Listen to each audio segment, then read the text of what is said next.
Welcome to Harshi's cooking and blogs. బీరకాయలో వెల్లుల్లి కారం వేసి చేస్తే ఇంత రుచిగా ఉంటుందా అని చేసి తినే వరకు తెలీదు, అంత బాగుంటుంది.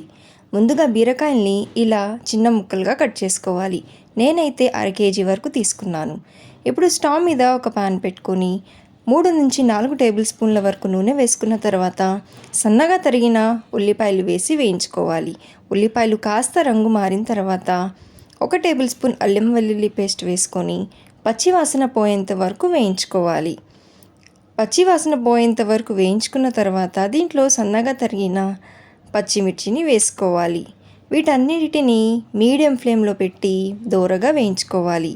ఇప్పుడు దీంట్లో బీరకాయ ముక్కలు, రుచికి సరిపడా ఉప్పు, పసుపు వేసి మొత్తం ఒకసారి బాగా కలుపుకోవాలి.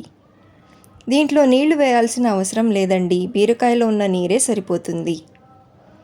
ఇలా వేసుకొని మొత్తం కలుపుకొని మూత పెట్టేసి మీడియం ఫ్లేమ్లో మధ్య మధ్యలో కలుపుతూ కూరని ఉడికించుకోవాలి.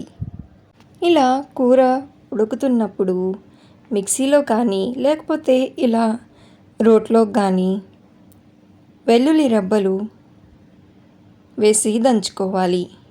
ఇలా ఫ్రెష్గా దంచి వేస్తేనే కూర టేస్ట్ అనేది చాలా బాగుంటుంది. వెల్లుల్లి దంచిన తర్వాత తినే కారాన్ని బట్టి కారం వేసుకొని మరొకసారి మొత్తం కలిసేలాగా దంచుకోవాలి. ఈ ప్రాసెస్ మీరు మిక్సీ జార్లో అయినా చేసుకోవచ్చు.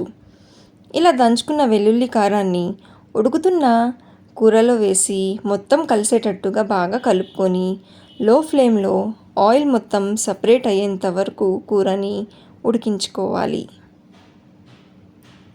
ఇలా నూనె మొత్తం సపరేట్ అయిన తర్వాత కొత్తిమీర వేసుకుంటే బీరకాయ వెల్లుల్లి కారం కూర అయితే రెడీ అండి. చాలా టేస్టీగా ఉంటుంది. అన్నంలో కానీ చపాతీలో కానీ చాలా బాగుంటుంది. తప్పకుండా ట్రై చేయండి. మరి ఈ రెసిపీ కనుక మీకు నచ్చితే లైక్ చేసి సబ్స్క్రైబ్ చేసుకోండి.